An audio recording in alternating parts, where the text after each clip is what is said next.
वक्रतुंड महाकाय सूर्यकोटि समप्रभ निर्विघ्नं कुरु मे देव शुभकार्येषु सर्वदा। ओम महागणपतये नमः।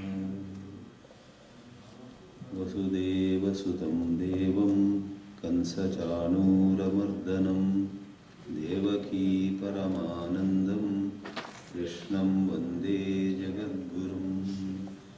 सदाशिवसमारम्भां शङ्कराचार्यमध्यमाम् अस्मदाचार्यपर्यन्तां वन्दे गुरुपरम्परां।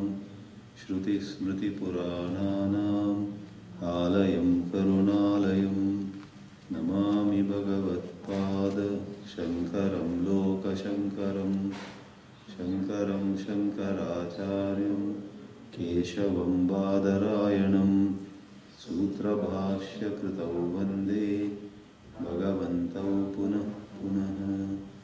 यैरिमे गुरुभिः पूर्वं पदवाक्यप्रमाणतः व्याख्याताः सर्ववेदान्ताः तान् नित्यं प्रणतोऽस्म्यहम्। ॐ नमो भगवते वासुदेवाय।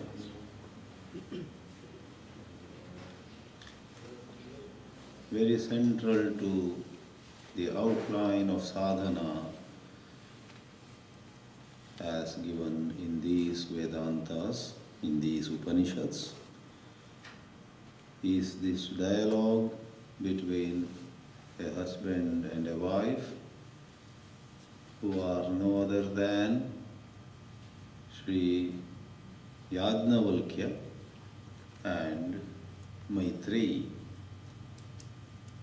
When Maitreyi says she would not like to know what makes Yajnavalkya leave all his home and property and go away, the husband is mighty pleased and says to Maitreyi, "Come sit, I shall tell you." And in the paragraph we saw yesterday, Yajnavalkya makes it clear that numerous objects, different persons, different places, positions, possessions and so on seem to give to us happiness, no doubt, but he remarks that none of them has happiness in them really. It is all incidental, it is all a matter of the setting when certain mental conditions make that particular person or object seem to give to us happiness. The true happiness is in the Atma. Atmanastu kamaya sarvam priyam bhavati. Atma is an inward direction to begin with. When the word Atma is used to begin with, all it means, to put it in English, is within. Happiness is within. In the body or in the mind, all of them are Atma.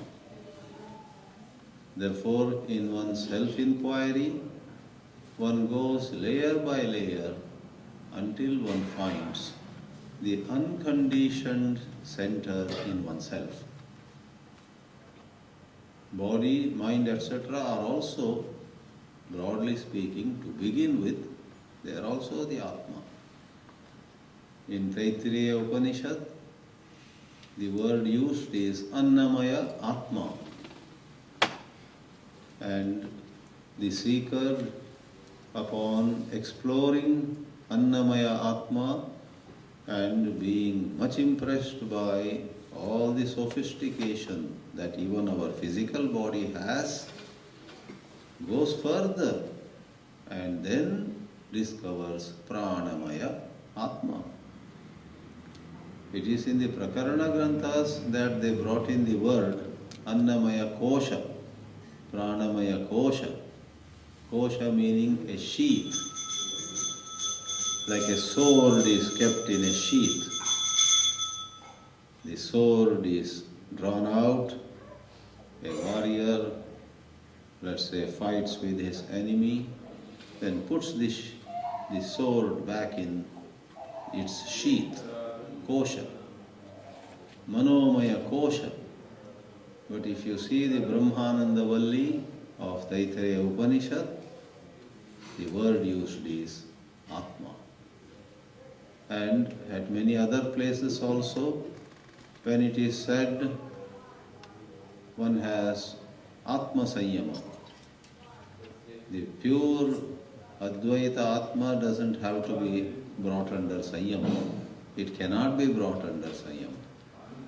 Atma Sanyama is there, my control over one's mind. The word Atma, therefore, is a principle, call it X. And to begin with, you have the inward direction. You say, me, I am Atma. But each person, as he or she says, I am Atma, may have different levels of understanding. All right. This came up, Atmanastu Kamaya Sarvam Priyam Bhavati. Everything really has lovability in a Gauni Artha, secondary sense. What is lovable in the primary sense is Atma. Therefore, we had highlighted a statement in the Bhashya, Atmani eva pritihi mukhya anyatra pritihi gauni. Priti here is our loving, our finding something lovable, or our perceiving ourselves as lovable in the eyes of somebody. He loves me, she loves me. We find that kind of perception. Therefore, love coming to us from here and there, or our love going towards here and there, all are secondary. Love is our true nature. The positive message, therefore, of the Vedanta is every one of us is loving and lovable. If some youngsters, your grandchildren ask you, what is all this Vedanta you are going? You want to give them an answer which they understand immediately. Say that this is about something, this is about a teaching where we are made to understand. Our eyes are opened to a very valuable fact that we are loving and we are lovable. Our nature is to love, and by nature we are lovable. Because the greatest sense of loss in human life is the sense of, I am not loved. I don't love anybody these days. I hate everyone. In this way, when someone feels, it's a wretched feeling. To feel unloved and to feel no love for anyone is really a wretched life. That is the antithesis of what Vedanta conveys. Following that, Yajnavalkya said that great sentence, Atma va are drashtavyaha. One must realize the supreme truth of one's existence. Towards that, Shrotavyaha, Mantavyaha, Nididhyasitavyaha. So what is drashtavyaha? Literally taken, Darshana Vishayam Apadayitavyaha. It should be made as though object of seeing, object of envisioning. But in clarifications, it is then said that Atma can never become an object of seeing. Atmanam iksheta param prapashyet ityaga muktehe sulabho na bhavaha. Atmana drishyo yadi ka katheshe swayam tadanni bhavanam tadiksha is a shloka from Saddarshanam where Ramana refers to these statements. Well, in the Vedas, in the Upanishads, it is said Atmanam iksheta. You and I should see the Atma. Ikshana, Prekshana, Vikshana, Samikshana, Parikshana. There are so many words which you and I know with the verbal root iksh. Iksh means to see. Behold, you may say, behold that beautiful sunrise. Behold the face of my grandchild. Yes, that is possible. But Atmanam iksheta. Iksheta is a Vidiling statement. One ought to see the Atma. And making our difficulty twofold or double, the scriptures also ask us, Param prapashyet. You must see God. Not enough if you see the Eiffel Tower or the Liberty Statue. Not enough if you see the Niagara Falls or the Taj Mahal. Param prapashyet. Maharshi Ramana makes a reference that scriptures ask us to see the self, to see God. Iti agama uktehe bhavaha na sulabha. The true meaning, the hidden meaning is not easy. And in the third line of that very insightful, profound shloka from Saddarshanam of Sri Ramana Maharshi, he says, well, when you study the Upanishads, we realize that Atma itself, our inner truth itself, cannot be seen. In the Kenopanishad, for example, it is said, Yan manasa na manute, that which the mind cannot grasp. Yat chakshusha na pashyati. Yat shrotrena na shrinoti. There is a string of mantras. If somebody is taking the literal meaning, hastily going about it, every mantra adds a little more to your frustrated feeling. You can't conceive it by your mind, you can't see it with your eyes, you can't listen to it or hear it with your ears, you can't smell it with your nose. You can't. Atma cannot be grasped by any of the sense organs or the mind. And there are many such statements elsewhere. It is that which makes the eyes to see. Eyes cannot see it. So making a reference to those pointers, Maharshi says, Atma yadi na drishyaha, the inner truth of you and me, we are after all jivas to begin with. Our own inner truth cannot be seen, they say. Ka katha ishe. Where is the question of seeing God? You go to an organization wanting to meet the CEO. Then you find out that you cannot even meet the attendant or some secretary or some undersecretary. Then where is the question of meeting the head? Atmana drishyo yadi ka katha ishe. Then the fourth line brings hope back. The fourth line says, the true meaning of seeing either God or the pure self is Swayam tadanni bhavanam tadiksha. Annam, you know, food. To see God, what you need to do is become food for Him. Let Him eat you up. Swayam tadanni bhavanam. Become food. Anna ban jao. Swayam tadanni bhavanam tadiksha. The salt doll wants to know the depth of the ocean, dissolves in the ocean. And it has that aha moment. In the process, the salt doll loses its separateness. So, Atma drashtavya. Atma va are drashtavya. Then what are shrotavya, mantavya, nididhyasitavya? Shrotavya, we already said, you must hear, you must listen to the teachings. What is the source of the teachings? That is where the Bhashya says, Shrotavyaha Purvam, first you must Purvam, to begin with, you have to hear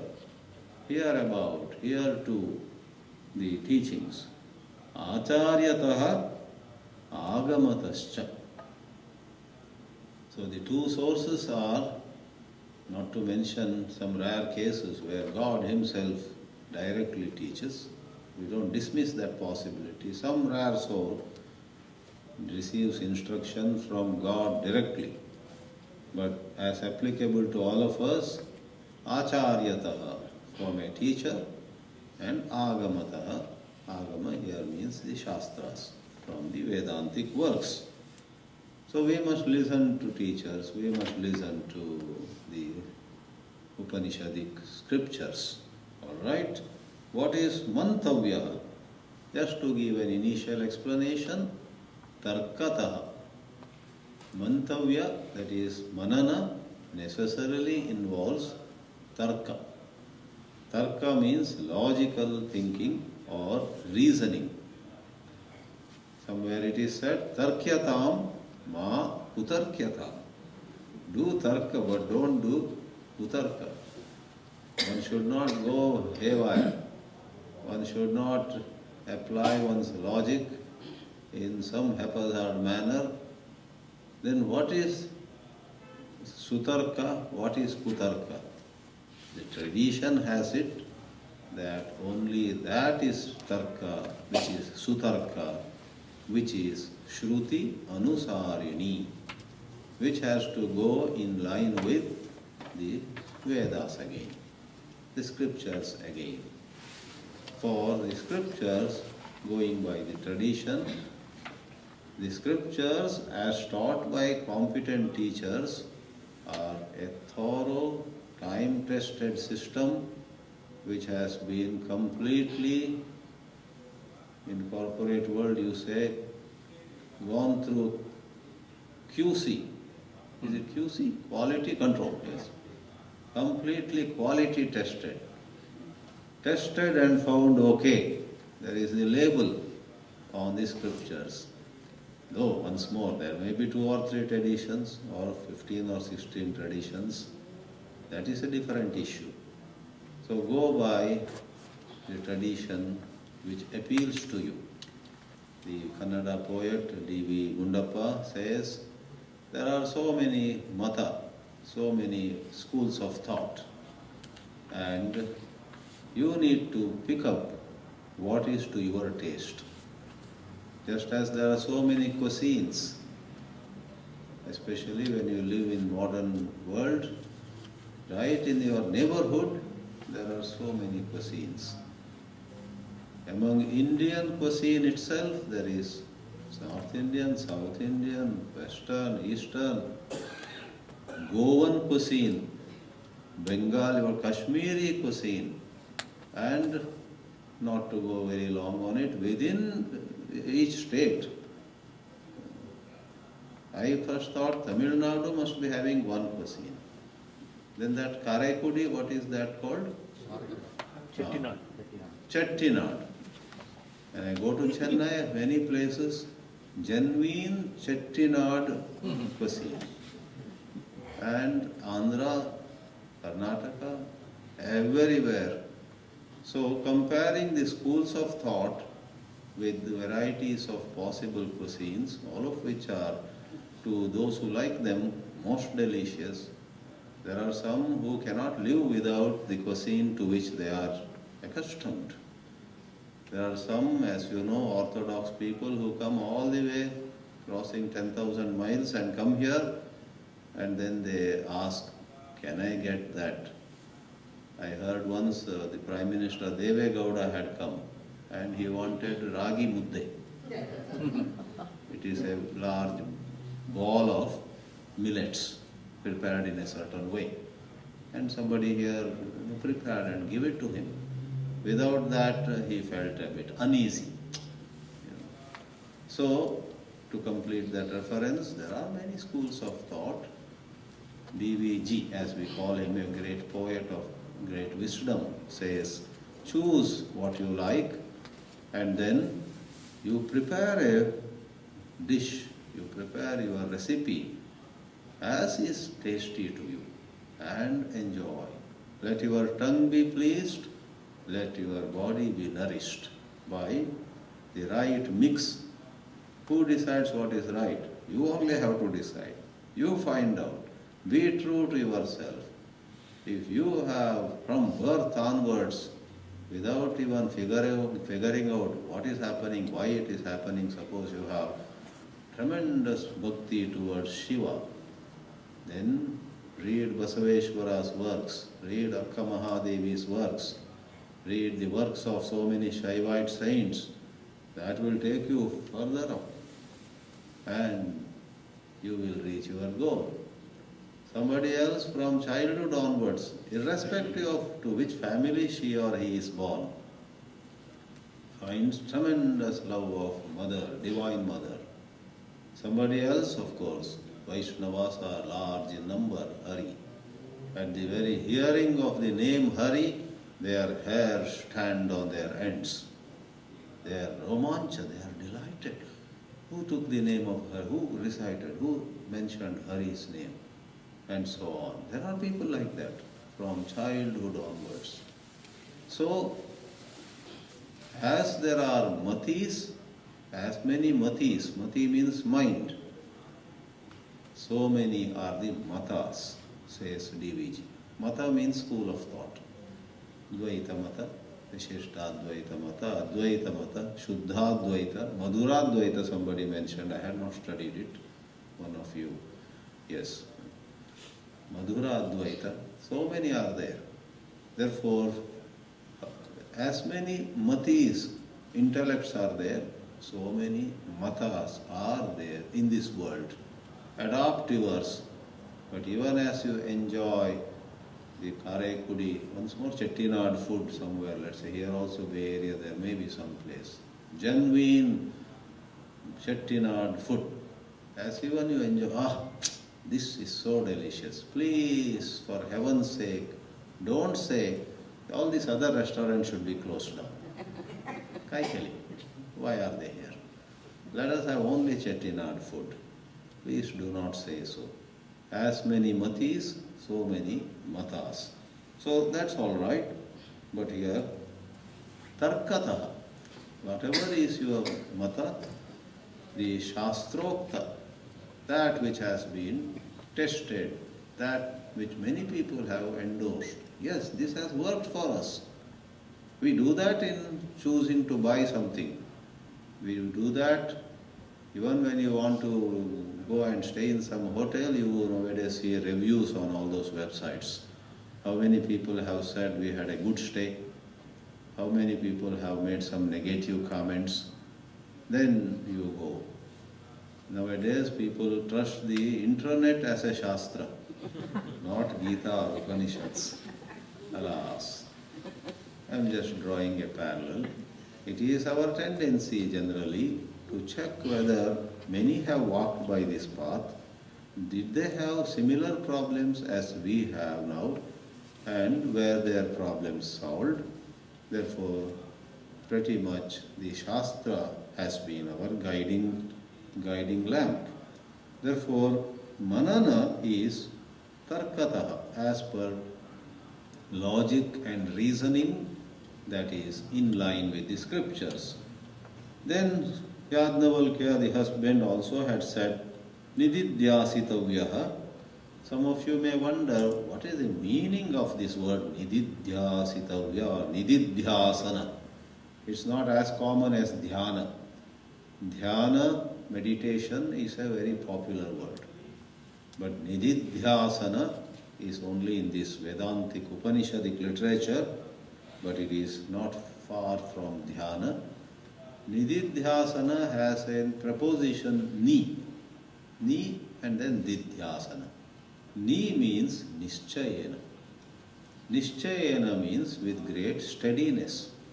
As yesterday we took it up, by Shravana, our ajnana, ignorance goes away. We know what the central teaching is.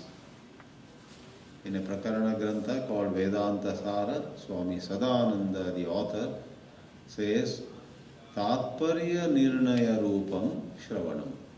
Shravana, listening, is marked by, or we can say, then only listening is complete when you have decided Tatparya. Tatparya means central teaching. If you attend 7 days of some discourses and finally you catch hold of some secondary teaching, it is said people used to attend Swami Chidananda's lectures or many others perhaps of that category back in India. Some used to go and improve their English. That is not Tatparya. Some others would go and just jot down only the jokes. They would collect new jokes. Some others would collect some references he would make to political issues or social issues and so on. Or within the scriptures also, there are numerous secondary teachings. You read Taittiriya Upanishad and then you say Pranava Upasana is the main teaching, Omkara Upasana. Taittiriya Upanishad at several places praises Om. There is no doubt it does. That is not the central teaching. Oh, Taittiriya Upanishad I have read, Satyam Vada Dharmam Chara. Of course, speak truth, live righteously is said over there. And it goes at length to describe the happiness of an enlightened soul. But an Upanishad, for example, Taittiriya, has Brahmatmaikatva as the central teaching. Not just by the teacher saying 7 times Brahmatmaikatva is the central teaching, but the student has to figure out, yes, I can see that.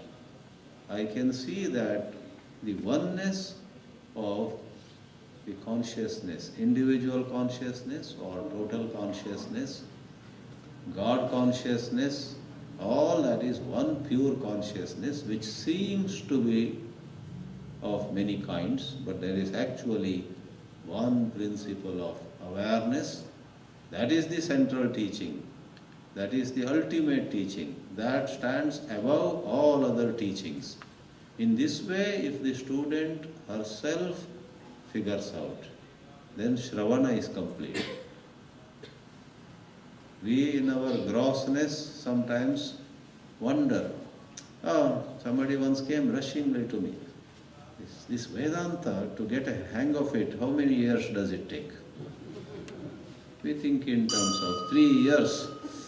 Whether I like it or not, I'll go and listen to these Babajis. Something may happen. No, that is a very gross thinking. It's not the number of lectures heard or even delivered by someone like me. But to some people, in just one lecture, in half a lecture, it may become clear, oh, this is what they are talking. To some others, years and years of listening may still keep them in the dark. They may be hanging on to some secondary teaching. All right. Like that, Nididhyasana, Nischayena, after Shravana removes the lack of clarity about what the main teaching is, after Manana removes possible doubts about how it can be. You know this is the central teaching, but you have doubts. I know what they are saying mainly, but I am unable to come to terms with it. Sometimes you say. Manana, tarkataha, you remove it.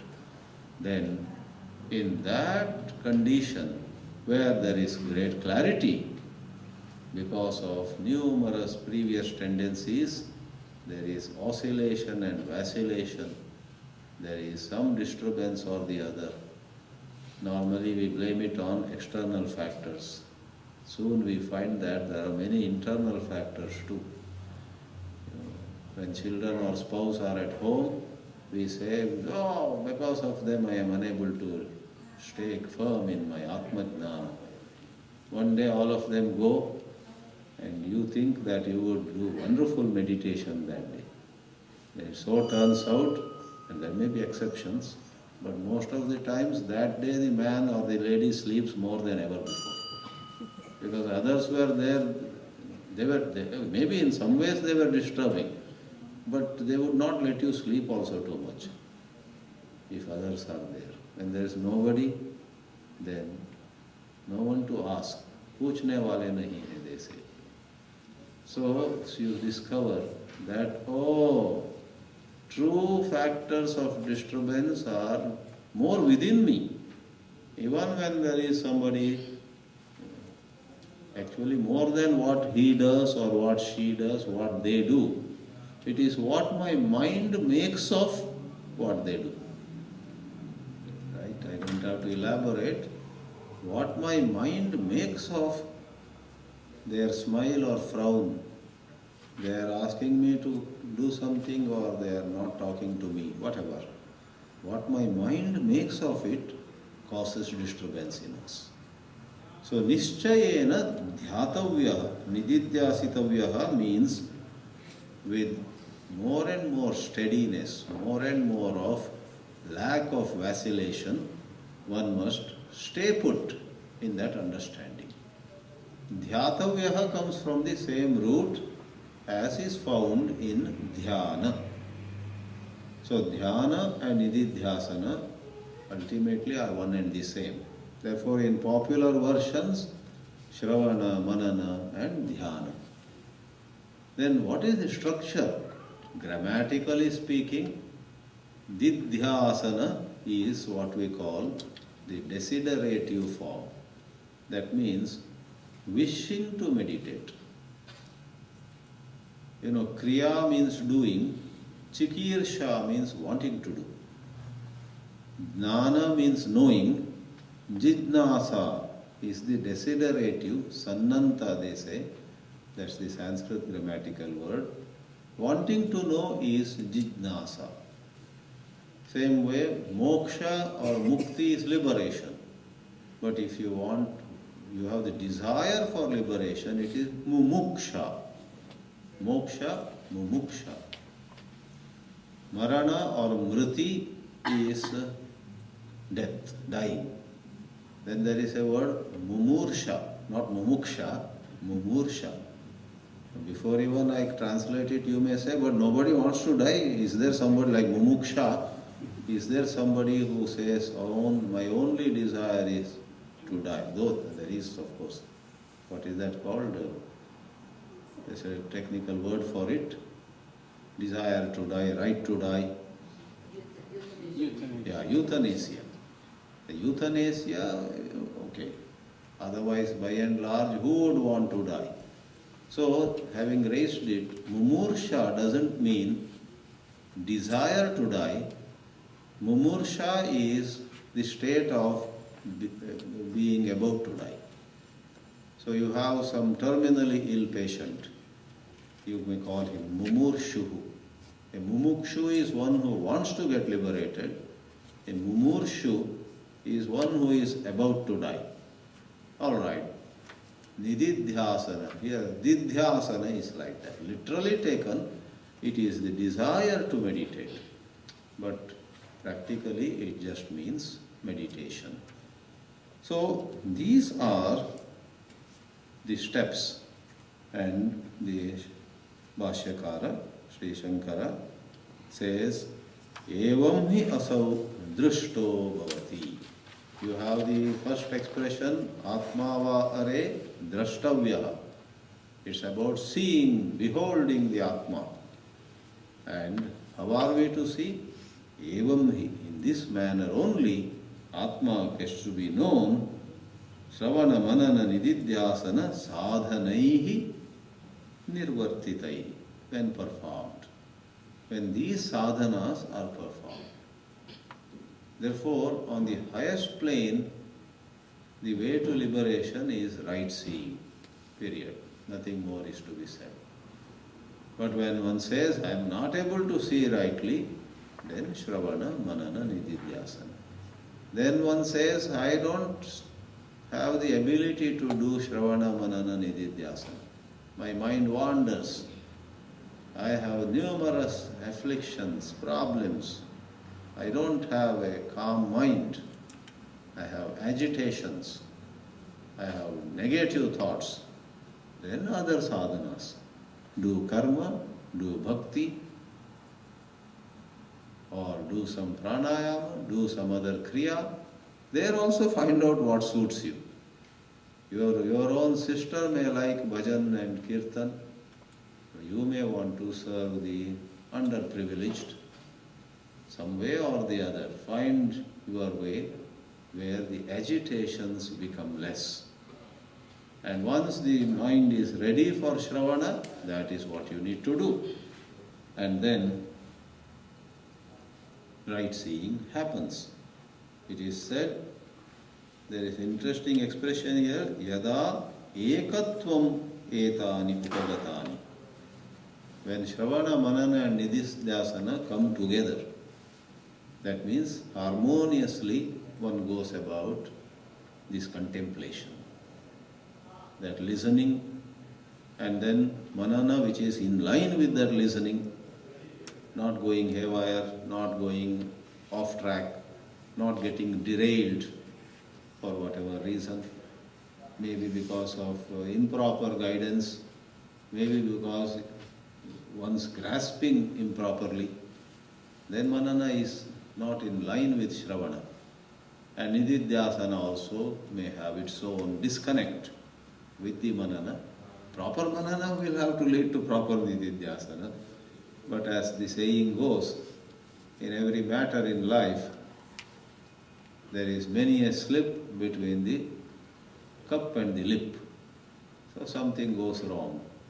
I would imagine that is the significance here. Yada ekatvam etani upagatani tada samyak darshanam brahmaikatva vishayam prasidati. Samyak darshana, right seeing, then prasidati is a very figurative expression. Rather than saying it happens, Sankara says prasidati. Prasidati is, when you do a puja and God becomes pleased with you. Or at the end of the pujas, in some procedures, the devotee asks, I have done all this. Prasanno bhava, be pleased with me. Do not turn away from me. Prasidati. So samyak darshana, as though personified, prasidati, becomes favorable or it happens. And at this point, this is a difficulty, I don't know with the other acharyas or bhashyas, but this contextual emphasis sometimes causes a bit difficulty. In this place, Acharya Shankara says, na anyatha shravana matrena. That is, by just merely hearing, it won't happen. Hearing, then manana, then nididhyasana, all in one line. Then samyak darshana takes place. Yesterday in the class I had said, for the most competent ones, just shravana is enough. Though that those competent ones may be very, very rare. But here, in a certain context, it's like there are portions where Adi Shankara would admit prarabdha for the enlightened soul. That is, though he is enlightened, till the body is up and kicking, he has to go through pleasure and pain. He has to go through honor and insult, etc. As you know, the example of an arrow that is already released from the bow is given for prarabdha karma. Prarabdha literally means what has begun. Out of a huge store of our past karma, one packet is taken and that decides all the pleasure and pain we go through in this life. This life, everything that we receive is decided by that one packet of karma from a very vast, almost infinite accumulation. What if halfway through somebody gets enlightened?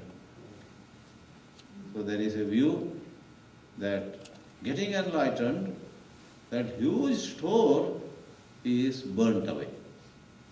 But what has begun cannot go away because in Viveka Chudamani, that arrow example is given in a little detail. It is said, Vyagra buddhya vinirmuktam paschat go matau. Thinking, a hunter, a Hindu hunter who would not even in his dream think of hurting a cow, goes and looks at an animal, he feels it is a tiger. Vyagra buddhya, thinking that it is a tiger, he says, he releases the arrow.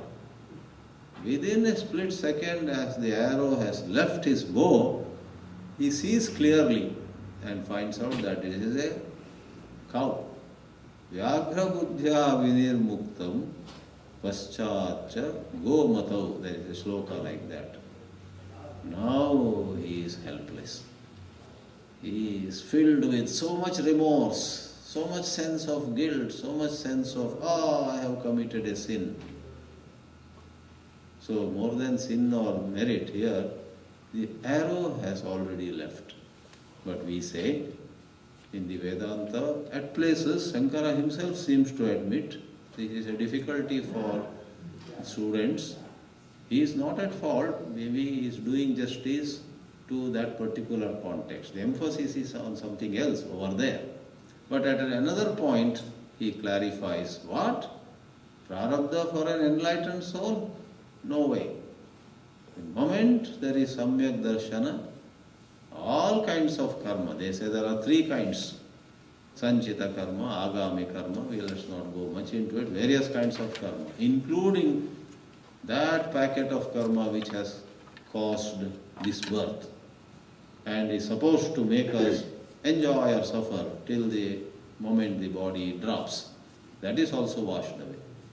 But then if you say, but we see the enlightened person, the Jivan Mukta, getting insulted, some other place honored, or sometimes getting good food and such, some other place nobody is caring for him. Yes. The explanation given is, the enlightened soul seems to suffer or enjoy in your eyes. From his own point of view or her own point of view, there is no prarabdha. This comes in all these places. So, here itself, in fact, it is said, it's a Purva Pakshi. I'll go very briefly into it. The imagined opponent says, wait a minute. If you say, the Purva Pakshi generally understands partially and doubts rise. If you say the instant somebody has right seeing, all his karmas are over. Prarabdha karma also is over. If the prarabdha karma is over, instantly the body should drop down. That is how the Purva Pakshi misunderstands. So what is the problem? His job is done, let the body, earlier the body goes, because everything is done. Now Purva Pakshi, this opponent, imagined opponent has a strange issue.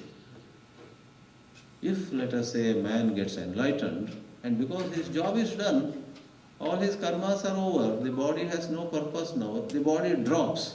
For him, no problem. But the world will not have any enlightened teacher at all. Anybody gets enlightened, dup, fallen and gone. So, Acharya Abhavaha. Where will you have a Brahmanishta Shrotriya Acharya? Though in some illustrations the situation is very similar. You might have read about, for that matter, the cave of Plato also has a similar situation.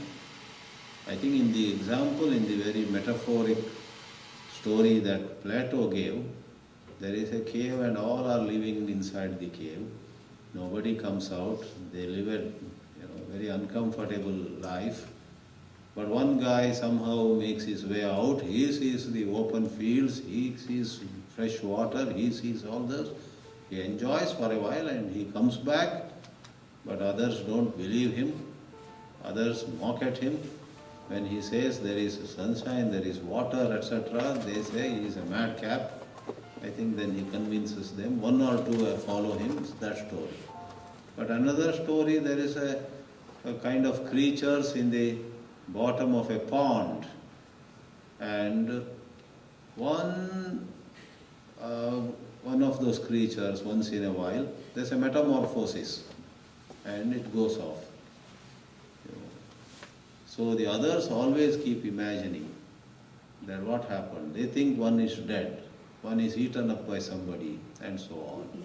In reality, that one creature slowly gathering strength, going through a metamorphosis, develops wings also and flies off. In that story, it doesn't come back because it wants to come back but cannot because its body has changed.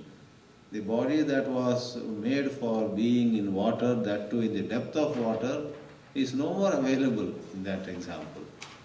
The winged creature cannot get in, and the wingless creatures cannot fly. There is a disconnect. So coming back here, if prarabdha also gets over and the person falls down, then who will teach? So in the Advaita Vedanta, having raised it, what is said is, for the enlightened one, completely there is freedom. And in the onlooker's eyes, this person may be going through pleasure and pain. Once people were discussing such portions in the vicinity of Sri Ramana Maharshi. And he was sitting there, maybe with eyes closed also. They thought that against a pillow or against a backrest, he had gone to sleep. And they were talking very loudly, devotees. They were discussing some such portion, and then they said, you see, in such and such place, Sankara has said that other karmas get washed away, but prarabdha remains. Agami and sanchita go away, but prarabdha remains. Therefore, suppose somebody's prarabdha is to live for 80 years, and he got enlightened at 65. So in the remaining 15 years, if as per the prarabdha karma he has to be honored somewhere, he will go through it. Somewhere some thieves come and beat him up, mistaking him or whatever, he has to go through it. So they came to the conclusion that the two karmas, sanchita and agami, go away, but prarabdha stays for the enlightened person. Maharshi Ramana was not asleep, he was hearing all that. And then he just softly coughs, clears his throat. Oh, he is up and up. Let us ask him the doubt. They are not sure whether he had heard all their arguments. They were not sure whether he had heard especially their conclusion that prarabdha remains. That is only through prarabdha karmanaha bhogadeva kshayaha. There is a statement. You have to go through. Even the enlightened soul cannot. So in the Advaita Vedanta, the position is there is no prarabdha for the enlightened. In certain other schools, there is prarabdha. The definition of mukti, etc. is different in other schools of thought. So Ramana Maharshi then says to those people, oh, you have a doubt about this. I tell you what, there was a town and there was a certain merchant. He had 3 wives, A, B, C, let us say. When he died, 2 of them became widows, the 3rd did not. Saying that, Maharshi went for a walk. I have to go for my walk now. For a moment they were puzzled. What is this? 2 became widows and the 3rd did not. Then they understood. Just as that is not possible, don't create some new scene, the 3rd one had maybe another husband or something. Don't take the simplest scenario. This is a way of answering. Just as it is absurd to say 2 of them became widows and the 3rd did not, it is absurd to say agami and sanchita go away, prarabdha doesn't. Therefore we say Ramana Maharshi in recent times was a shining example of going very close, if not 100% same, with Sankara. May not be 100% same, Everywhere there are some differences. In each school, different acharyas, different saints, different enlightened ones or the best ones over there. In each school they have different areas of emphasis. Having raised it, you may ask me, what possible difference there could be between Sankara and Ramana? One possibility is, I'm just calling it a possibility. Ramana, all said and done, in the Siddhanta he comes very close, but in the sadhana there is a certain emphasis of will, abhyasa, practice. Who am I? Sit and handle your thoughts. Any other thought comes, come back to who am I. So there is a degree of emphasis on abhyasa and the use of will. That is where some traditional teachers of Advaita Vedanta have a little difficulty with Ramana. That is an unresolved issue. I also don't want to give a conclusion on it, but to give you a little idea. They get a feeling that Maharshi Ramana had in his previous lives done a lot of yoga sadhana. Yoga is Raja Yoga. See, in Hatha Yoga, in Raja Yoga, the emphasis is on long hours of meditation and a whole lot of self-control in food, in sleep, in speech and in 100 things. Not that Jnana Yoga looks down at them, but Jnana Yoga doesn't emphasize so much. It also respects self-control, no doubt about it, but the emphasis is on darshana itself. So in that sense, to conclude this kind of digression, may not be a real digression, I would say, just in that sense, not otherwise, someone like Krishnamurti comes closer to Sankara than even Ramana. Some of you may feel a little uneasy about it. Some of you may say, this Chidanandji was all right some years ago. These days, by and large he is all right, but here and there he gives us a jerk. No, this is, I respect all these three, Sankara, Ramana, Krishnamurti. But Krishnamurti's teachings, which I am not asking you to study, but some of you are already into it, it is so highly rooted, so highly anchored in seeing everything as it is. See your anger and understand. He is the last one to use the word control. He somehow abhorred the word control. Therefore, orthodox ashrams abhorred him. Because orthodox ashrams are gung-ho about control. Self-control. They are always, emphasizing on control, and somebody slightly, relaxes, they say, seems to be falling off the track. They are very judgmental. Whether it is Hindu orthodoxy, Islamic orthodoxy, or Christian orthodoxy, the Catholic religion. Scott Peck, who wrote the book, The Road Less Traveled, at a certain place says, he's a psychiatrist, psychologist, I must thank the Catholic religion, they created and provided a lot of patience to me, he says. A psychologist or counselor's business, thrives when more and more people are disturbed. So the judgmental religions, once more, in any religion there are groups who become very, very strict. They say, control, don't do this. And sometimes they would use even the word, if you do that, you are a sinner. The hell is guaranteed to you, and so on. That, one or two may take it in their stride. Many gullible people will get so traumatized by it. The padri or the whoever priest all the time saying, this is not allowed, you will go to hell, and so on. So Scott Peck had said it. All right. In right seeing, all the three karmas thus go away. Now we go today in connection with this Shrotavyaha, Mantavyaha, Nididhyasitavyaha. This necessarily goes to a related issue. The related issue is, in this case, Yajnavalkya says, and then he goes on to give an idea of what Atma is, or probably Maitreyi also walks with him.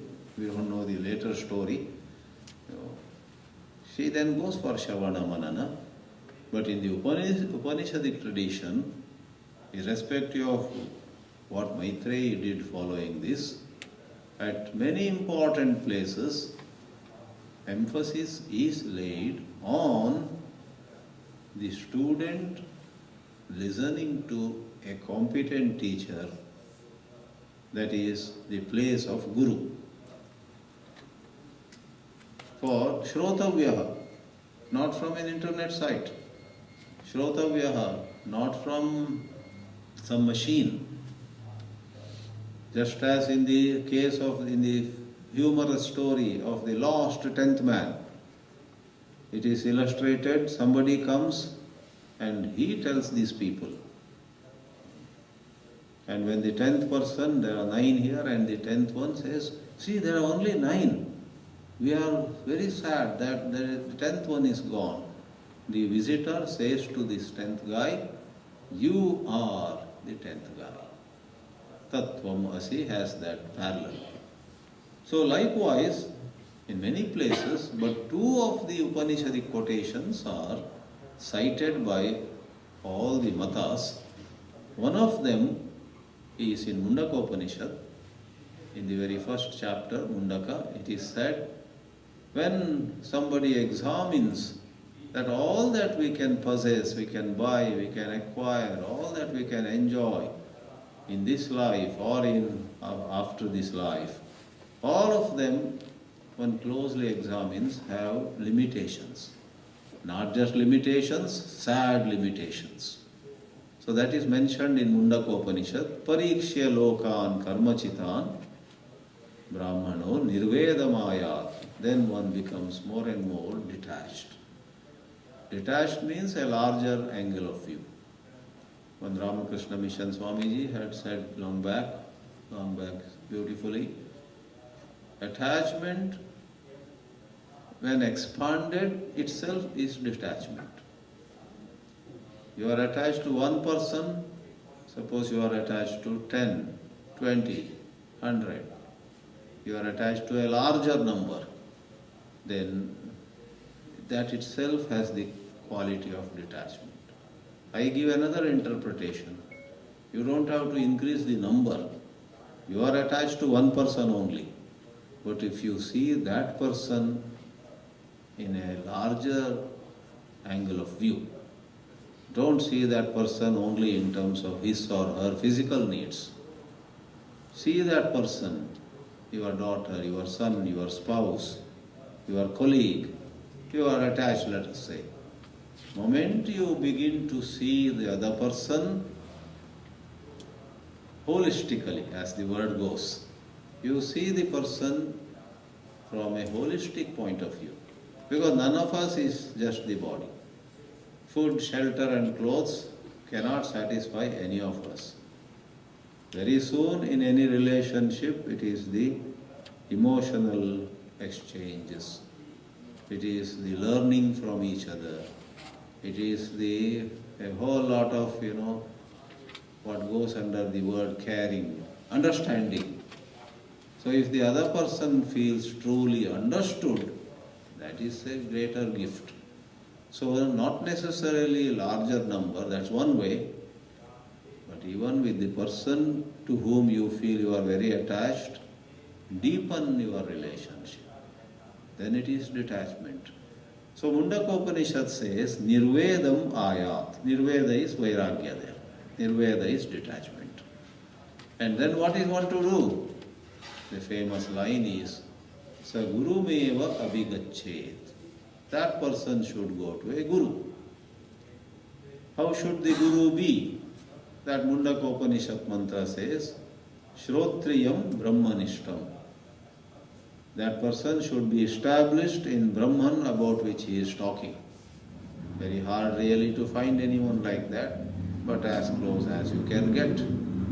Try to have Basically, what is the hallmark of Brahmanishta? If somebody is established in that highest truth, more than anything else, the hallmark of it is desirelessness. He is without any selfish desires. He or she, that guru who can help you significantly, he is above personal desires. He or she is not interested in building an empire. He or she is not interested in all those materialistic things. It is not about projecting her own personality that the true guru goes about her work. So how do you know it? That is the difficulty. To know whether somebody is desireless is not easy. Therefore we say that famous sentence, Yap pashyati, sa pashyati. You know when you know. In Fort Worth, Dallas Fort Worth, a doctor, 63, 65, not still practicing, gastroenterologist. He highly regards and respects another physician who retired 10 years before, a white guy over there. So this doctor of Indian origin the other day asked the old, let's say, Jim or somebody, Jim, how did you decide to call it a day? How did you decide to retire? I want to retire. Should I retire now? Or should I wait till I'm 68? Should I wait till I'm 70? And this Indian doctor told me. The answer given by Jim was very nice. You know, Boya, when you need to retire, you will know. When you need to stop going to your clinic, your hospital, you will know. So when you know you have to retire, please retire. I asked Dr. Boya, did that Jim read Vedanta? We have a similar statement. Yap pashyati sa pashyati. You see when you see. Therefore, finding the real guru, finding the guru who truly is desireless, is not easy. Just because somebody goes in an expensive car or is building a big ashram, we don't know, because it may be love of humanity. And just because another guru is utterly simple, doesn't keep any possessions, doesn't touch money, sorry, though that is nice in its own way, it can't be too sure whether that person who doesn't even touch money is desireless. You don't know, because subtle are the ways of human mind. X may not touch money, but even as he doesn't touch money, he may be harboring a thought, you see, I am the real sadhu over here. I hope everybody knows that. If there is a thought like that, that makes him worldly. Anyway, so I want to come to the portion which is in more detail, and that is in the Chandogya there is a portion, and that is about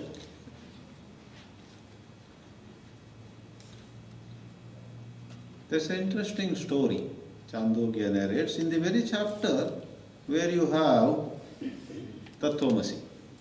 In fact, this portion also is one of those thought developments, at the end of which Father Uddalaka says to the son Shvetaketu, you are that ultimate truth. What is this? It is said, there was a man of Afghanistan. So you may say, Upanishads talked about Afghanistan. I'm sure some of you know what in Indian tradition we called Afghanistan always. You know, Kunti, not Kunti. Gandhari. Gandhari was a princess from Afghanistan. But those days it was called Gandhara Desha or Gandhara Desha. So even now we have a city there, Kandahar. became more known because of the Indian Airlines hijacking and all that. They hijacked the Indian Airlines plane, some terrorists, and it had a forced landing in Kandahar. That Kandahar is the Gandhara of Afghanistan. So the story of Uddalaka says to Shvetaketu, Yata somya purusham gandharebhyaha abhinadhakshamaniya tam tataha atijane visrujet. Don't you know the story, my dear son, says the father, where thieves hijacked or kidnapped, I must say, kidnapped a man from Gandhara Desha and put a piece of cloth against his eyes, blindfolded him and took him away. He did not even know where they were taking him. All he knew was, after robbing him fully, taking all the valuables from his person, they left him in a forest. Wherever he sees, there were trees, and he was so afraid. But then they just left him there and went away. Maybe they had beaten him also a little bit, so it took some time for him to get on his own feet. And then he says, first thing I have to get out of this. And I need to go back to my hometown, Gandhara Desha. So he keeps walking. Luckily for him, after some distance, he finds some people. And he asks the people whom he meets, Pradmhaita, he loudly says, Shabdam Kuryat, Vikroshet, he does an akrosha, anxiously. I was blindfolded, thieves brought me here. Please tell me how I may get back to my hometown, my home country, Gandhara Desha. And then some kind person removes his blindfold, maybe he was tied, his hands also were tied. All those ropes were removed, and a kind person says to him, look, go in this direction. A very simple example is given. Giving the simple example. Sometimes these simple examples have one strength. They will be valid for all time to come. If today you write a piece on the place of Guru and give example of GPS or something, this generation will appreciate. Yeah, he is talking our language, I like this, they say. But in our own lifetime, in 5 years, in 10 years, nobody may use GPS. We don't know what will come. Now to younger generation, if we say, I got 10 copies cyclo-styled. Xerox, so many things are all going out of the dictionary. Whereas this blindfolding and leaving him in a forest, and when he meets a good kind person, being brought back. So saying this, the Chandogya Upanishad has a punchline. Let me come to the punchline. Just as a kind person helps this man, removes his blindfold, unties the knots, and shows to him this is the way to Gandhara Desha, so is the case with any of us making the quantum leap from the error domain. We can be helped to realize the domain of truth. This switch is, I called it quantum leap because it is unusual, extraordinary. At this point I must tell you that realization is not a phenomenon. It is not a process in time. Here we call phenomenon by definition. You may wonder why I am calling it not a phenomenon. A phenomenon by definition is something that happens on the axis of time. A bud opening up and becoming a flower is a phenomenon. Even the larva becoming a butterfly. Though there is unbelievable change of things inside, metamorphosis is a phenomenon. People, young children gaining puberty, is a phenomenon. Small and big. Our hair turning grey is a phenomenon. Sometimes it's phenomenal also. Somebody is only 31 and all his hair has gone grey. So then you may tell that boy or girl, this phenomenon is phenomenal in your case, so huge. Right? So is realization a phenomenon? Externally from third party point of view, we may say, we got enlightened in such and such year, axis of time. But masters after masters, talking a more precise language, have said that this is not a phenomenon. When they asked Ramana Maharshi, who was not a Shastri, who was not well-versed in scriptures, first he said, the question was, how long did it take for you to get enlightened? First he said, hardly any time, just a few minutes. And then he paused. Though he was not a Shastri, he was not exposed to all these logical arguments, he was gifted with a very sharp mind, as is obvious from many of his works. So, not because of academic training, see what you and I are doing is, in a way, a certain academic training. No, we may not be doing like universities do, that is very, very academic.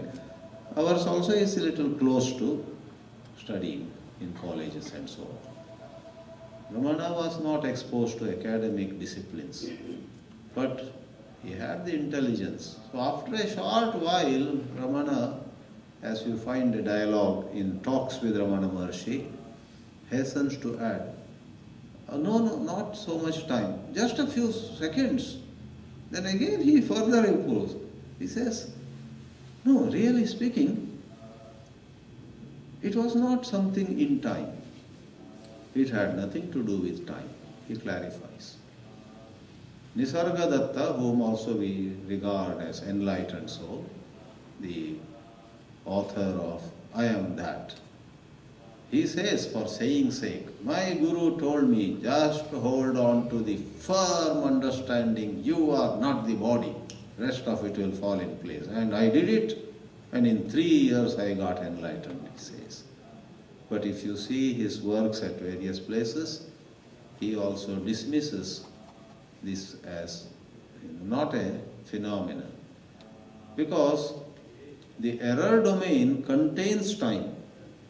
And this is a leap from the error domain where there is time, where there is space, where there is causation.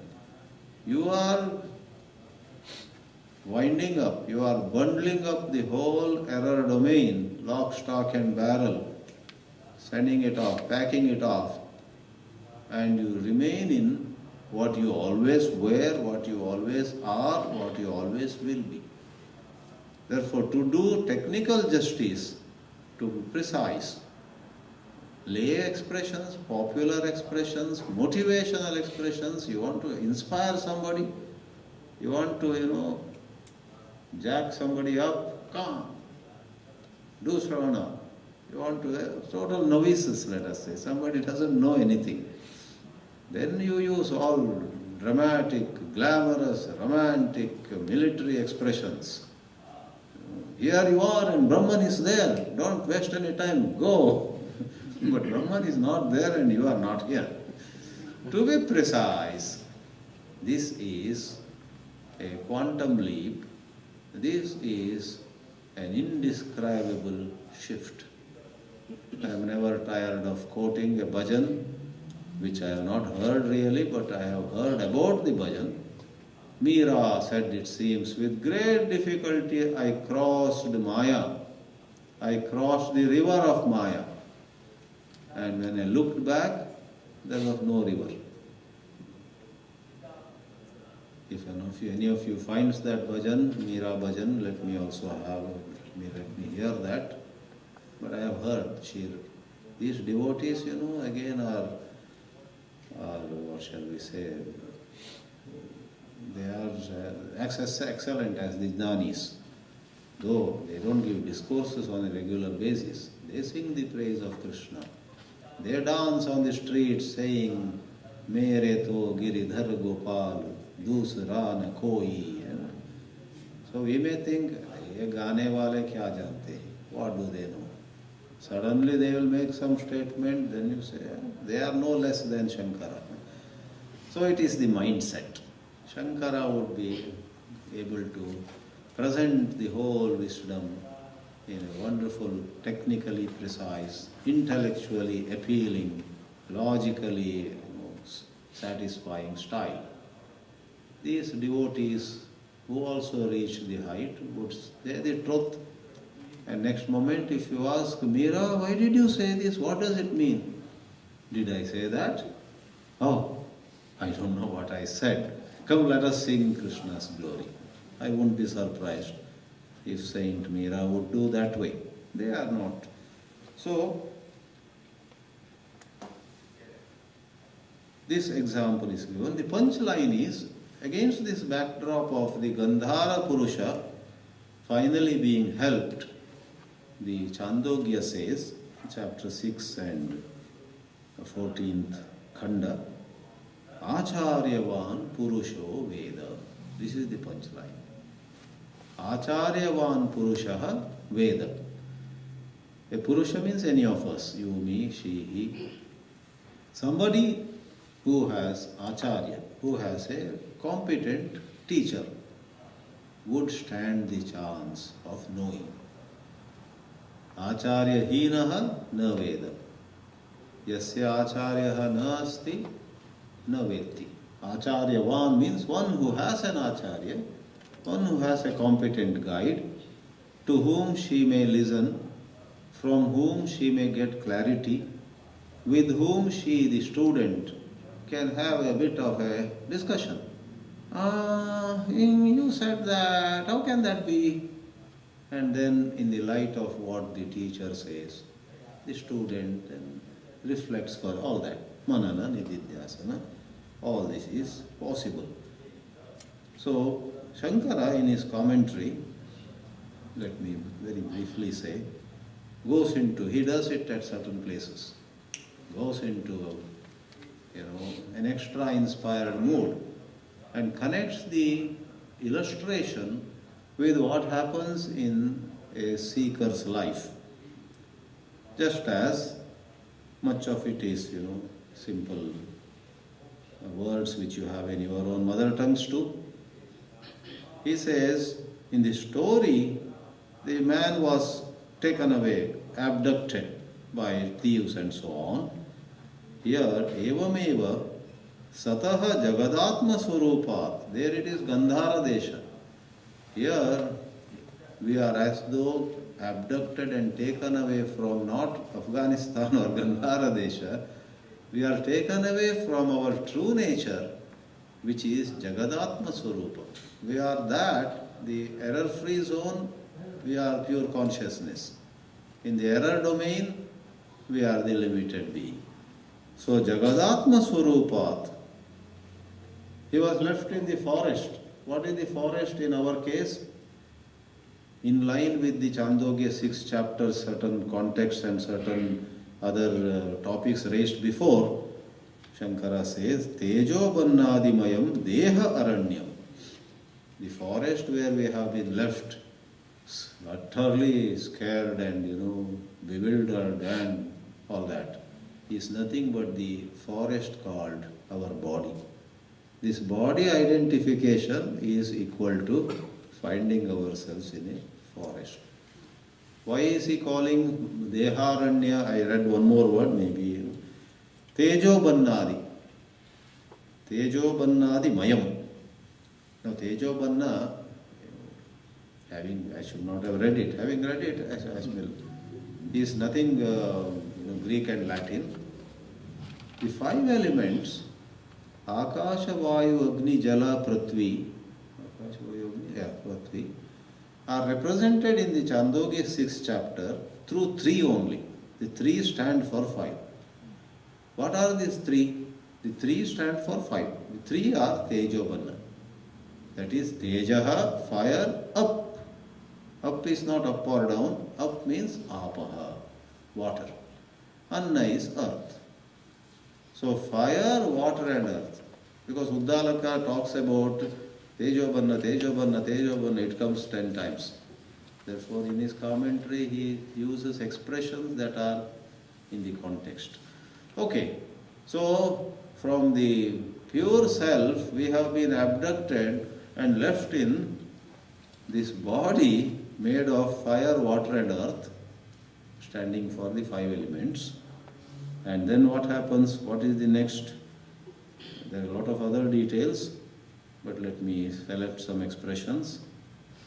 Once we are in this egoistic existence in the body, then a whole lot of erroneous perceptions rise. From the fundamental error, secondary, tertiary, nth level errors occur. Aham amushya putraha, I am this man's son. Mama ete bandavaha, these are my relatives, those are my enemies. Sukhi aham, dukhi, panditaha, dharmikaha, bandhuman, I have a lot of relatives and friends. Pandita, I am very learned, unlike my neighbors, I am very accomplished. Sometimes jirnaha, but these days I am so old, energy levels are going down. Papi, I am a sinner. Please see the connection. That is why Ramana Maharshi says, ask who am I? You get ideas, I am this, I am that. There's a long list. Ha, hatosmi, I am gone. Katham jivishyami, how will I live? Kame gatihi, what will be my future? Sometimes this can happen in a Vedanta class also. I didn't understand anything. What is my future now? And the saddest part is I didn't follow the joke also. All were laughing. But I don't know. Is there any hope for me? Now we say that is what we are calling as false. If you feel low, even in the Vedanta class, that is false. Vedanta says you are never low. Even when you don't understand Vedanta, then also you are Shuddha Atma. There is a little tricky thing there, No, you are kind to say that, but I felt so lost. And I felt, my problem is I should have started it at the age of 25 or so. Now, this one goes on a trip, right? That is all that illusory bondage. You are never bound. This is an amazing philosophy. And so on and so forth. And iti avidya moha pata abhinahanat. So the blindfold here is nothing but the piece of cloth called avidya. Ignorance, basic error, erroneous perception. There was I forgot his name, in Bhagavatam I believe, there is a story of somebody who was tremendously attached to his son. He was a dharmatma, he had done a lot of homa, havana, karma, yajna, yaga, still no santana, no children. Then he sort of got angry with the devas. You devas, Indra, Varuna and all of them, what? You have a stone as your heart? I have done so much of puja, so much of karma. You could not give me one daughter or son? Now listening to that, they finally give him a son. But that son dies after 10 years. Now he gets again very angry. He is a dharmatma basically, a very honest person. Again he performs a whole lot of puja, upasana. He asks gurus, what shall I do? They tell him. Now he has a new request. Not that he wants another son, etc. Meanwhile he is old. He says, I had a son who lived for 10 years, very attached. Now he is gone. I want to see him just once. So he does the appropriate karmas. And the devas again, last time they got scolded so badly, said, better we fulfill his wish. They say, okay, this is what you want, right? We will take you. And they take him to heaven and they make him stand face to face with that son. He is there in the heaven. And the father says, son, you are here. And the son looks at him and says, why do you call me your son? He says, don't you recognize me? I was your son. The amount of love I showed you. You liked me so much those days. The son says, sorry sir, I don't mean to offend you or make you feel bad, but in heaven we are given certain powers. And with the powers that we receive, the moment we become, even if not residents, green card holders of heaven, we are given some privileges. What happens is, I am able to remember my last 50 lives. And so many were my fathers in all those 50 lives. So, I am very sympathetic to you. If you could tell me what was the time period where you were my father, I'll try to remember. Very fascinating story. The father, upon hearing, this fellow had 50 people as his fathers. I was father in one of those 50. He just says, thank you, I have seen you, that is enough. He goes, and that gives him vairagya in that case. In which life were you my father? Please tell me. Then accordingly I will recover, I will get back my memory, recall, and then maybe connect. Right now, please don't misunderstand. I don't mean to offend you. So that is the aranya. And lastly, avidya moha, blindfold we talked about, and one gets free. That is how acharyavan purusho veda. There are a lot of details. Those who don't know Sanskrit also can look up English translation. You will find the connection is so beautiful. This is where these acharyas also, show their mastery on language and their human side. They know how human beings suffer. Not that they are on an ivory tower of their own. They have a deep understanding of what goes on in worldly life. So, tomorrow we will take a peep into an important topic. Tomorrow, last class, we will take a peep into avastha-traya, the three states of experience as touched upon in Mandukya, Jagrat, Swapna and Sushupti. Maybe we can take 2 or 3 questions. Sorry, I took a little more time. Yes, Ramesh. You mentioned about 3 subjects which the different schools of thought agree with.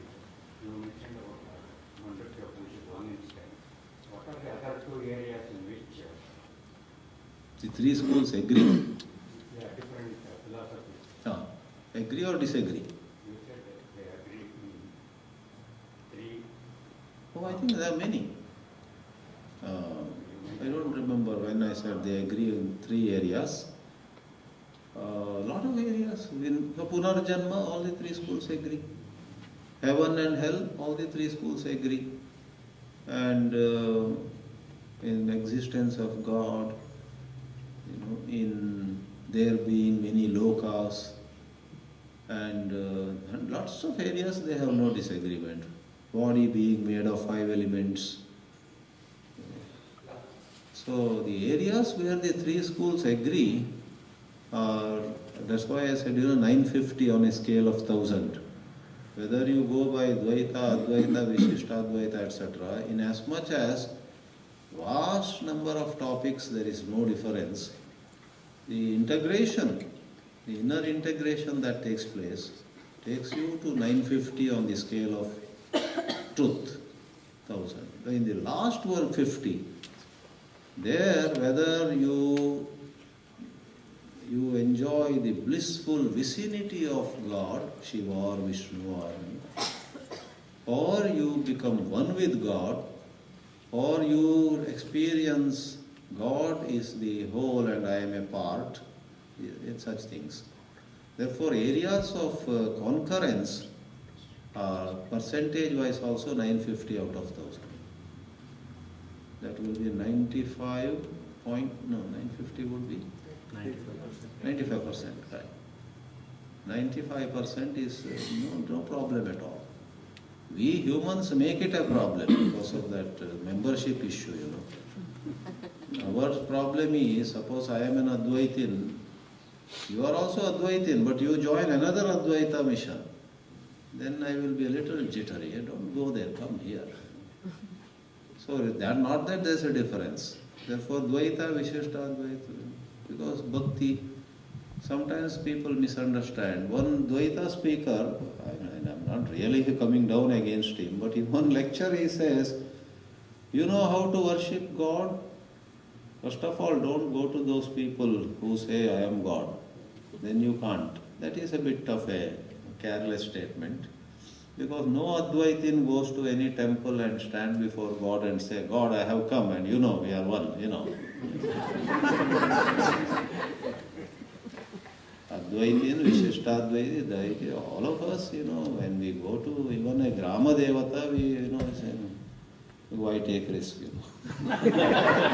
Even some Grama Devata we say, and if somebody says that this is a Grama Yaksha, you have to offer a coconut. Okay. I went to Kashi Vishwanath. Outside there is a Shani temple, those of you who have gone. First several occasions, you know, I was just passing through the gully, the narrow lanes.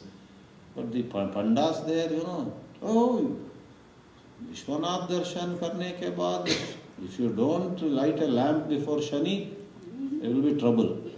7 or 8 times I didn't want to take risk. Advaitin, even to Shani Deva, you know, 10 rupees, okay, light a lamp and go. 9th and 10th time I became a little mature. I came to have Shiva Darshana, I didn't visit any other. So, common ground is vast, lots of places.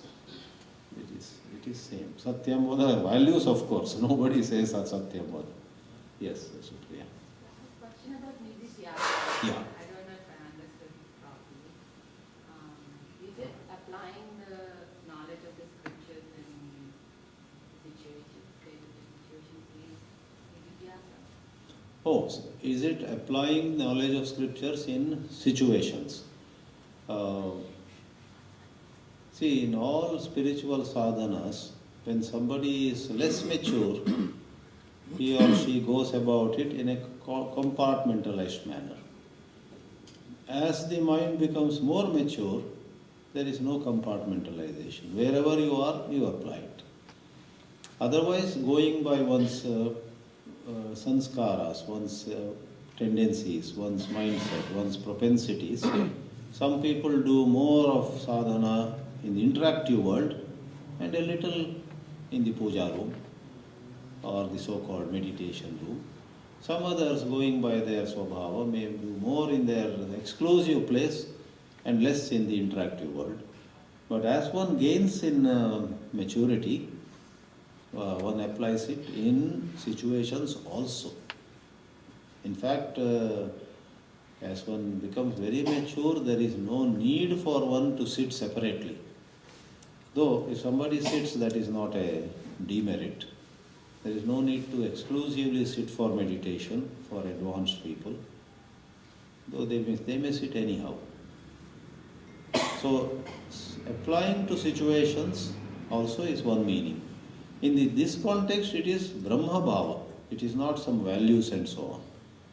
It is not various either values or some upasanas. Various things are said. This is the highest teaching where it is said, you are existence awareness and that is the only truth. There is nothing else. So this to be applied to situations also is possible. To, in one way of explaining, as an example, when Srivan Kovi says win-win in negotiations, in every, rather than I win and you lose, not you win and I lose, and of course not both of us lose, but win-win. And a corporate executive are advised, go for win-win solutions. That is one dim application of the principle of all are one. Just because he or the other side belongs to some other linguistic group or racial group or national group, a spiritually advanced person doesn't care for all that. Is there a way where we both stand to gain. So that is seeing the oneness of all life. So that is Nididhyasana. It becomes Nididhyasana when you have already done some groundwork and you stay in that, that outlook. Nididhyasana is marked by staying. Shravana is marked by getting, You read Stephen Covey and say, oh yeah, this is very nice, this win-win that he explains. That is Shravana. But after a while you get a doubt, but now that doesn't work in Silicon Valley. Then you work, no, it will work anywhere. You clear the doubts. Then actually in an interaction at home or in work, anywhere, like you said, situations. If you have really mastered it, it flows naturally to you. Others will be amazed. I don't know how she is so patient and how she finally managed the whole transaction and everybody is happy. Her competitors are also happy with her. Like that they appreciate. That is situational application. Yes, page hour. On one extreme, it's like you realize your Atman and there is no other truth. But these examples are filled with people performing yogas and all these ritualistic things Yeah. obtain something from the gods. And in real life, you see it all the time. People do tirthayatras Yeah. to have some specific Yeah. goal. Now, how does the two fit together? In other words, if there is no other truth, all truth, doing anything to get anything, Yeah. itself is a futile pursuit. Oh, that way. No, it is not futile because, Actually, it's got practical significance. see, it is a matter of being true to yourself. Somebody may have studied Vedanta, may be teaching Vedanta, whatever, but honestly, when he looks into his heart says, I need a better car. Suppose. There is absolutely nothing wrong in selling the old one, buying a new one, mobilizing the resources, right? It's about being true to oneself. In spirituality, being true to your inner voice is of utmost value. What you have intellectually heard, appreciated, shared, you might be conducting a study group where you tell everybody, I give a very gross example, wanting a better car. Sometimes it may not be car or house. It may be you are very concerned with your son. He is, already 45 and not really settled down, You are very concerned. So then when if you conduct a ritual or you go to a Tirupati Balaji and say, Lord, I don't ask you for anything. Make my 45-year-old son have a nice, please help him settle well. No, nothing wrong because you are true to your heart. Mind and Yeah. you at least believe in something like this. Yeah, it is. Other day I said, right, that is Satyam. Ishvara is the Phala Pradata, is Satyam. This Advaita is Satyasya Satyam. You were there in that class? I had quoted Brahadaranyaka's mantra where it is said this Advaita Tattva is Satyasya Satyam. It is a higher truth. To say this water quenches my thirst is truth. But to say that it is all energy, it is all subatomic particles, finally it is energy in motion. That is Satyasya Satyam. But saying this is all energy, I don't grab it, I don't stay away from grabbing it. When I am thirsty, true to my thirst, I drink water. I may be a physicist, I might have given a big lecture just a while ago. On this level, true to my thirst, I go for. So all of us have various needs. So you have to reconcile it. Even if you have a very deep appreciation of Vedanta, even till your last breath you might pursue some temporal pursuits. But if you have deep appreciation, even as you are doing it, you will not have a conflict, or you will not think you have moved away. You say, this person, the father here is working for his son. Who are you then? I am Brahma. Then who asked for that son getting settled well? This father here did it. The father in you or the brother in you and 100 things sit lightly in the overriding understanding. This Advaita is like an overriding understanding. It doesn't prevent you from taking part in various matters. Of course, selfish issues, narrow, that can't stay. Yeah, narrow things, where you hate somebody else, etc. Otherwise, transaction has no conflict with the Advaita understanding. So is case with other things, other schools. All right. Oh, Prasad has lost. Swamiji, I see a certain three different contexts. In the Christian way of looking at things, they trace a lot of their problems in today going all the way back to the so-called original sin of Adam and Eve. Until then they were in heaven and in Garden of Eden they kind of descended with the desire. So everything is traced to the original sin. I see. You talked about Scott Peck, and the psychologists often look at, you go to an analyst, all your problems as well, it's all traced back to your early childhood, parental situation, everything is traced to your parent. Correct. So in a broad umbrella, they call it the core wound. I'm sure you've heard of it. Core wound, the wound, your psychological wound, your psyche, psychologists refer to that as a core wound. Core wound, I say. So they refer to that as core wound. Whereas beautifully, as you described in last couple of days, and today's story in particular from the Chandogya, and the error, the sort of the timeless, avidya, which is anadi, seems to come from much deeper.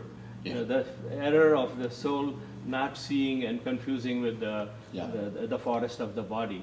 But to me, I find that there's a parallel, but the Advaita, with my bias, seems to be more satisfying and a more profound and deeper explanation of the human error of understanding. Yeah.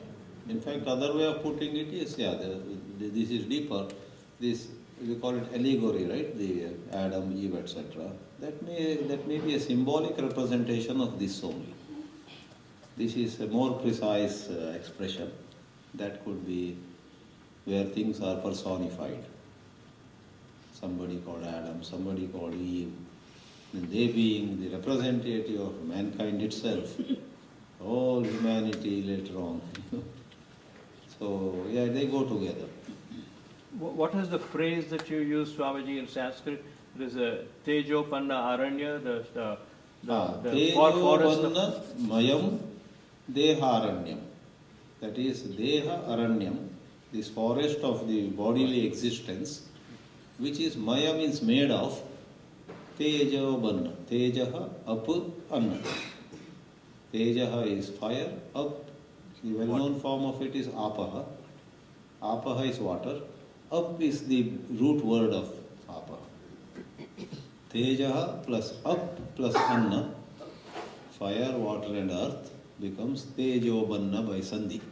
Up becomes Ab, then Tejopanna. That means Agni, Jala and Prithvi. Agni, Jala, Prithvi, synonym Tejopanna. And that takes into account the wind and space also. That's right. That is Upalakshana, it is. By mentioning three, all five are meant. Thank you. Om Shanti Shanti Shanti Hari Om Shri Guru Bhyo Namah Hari Om.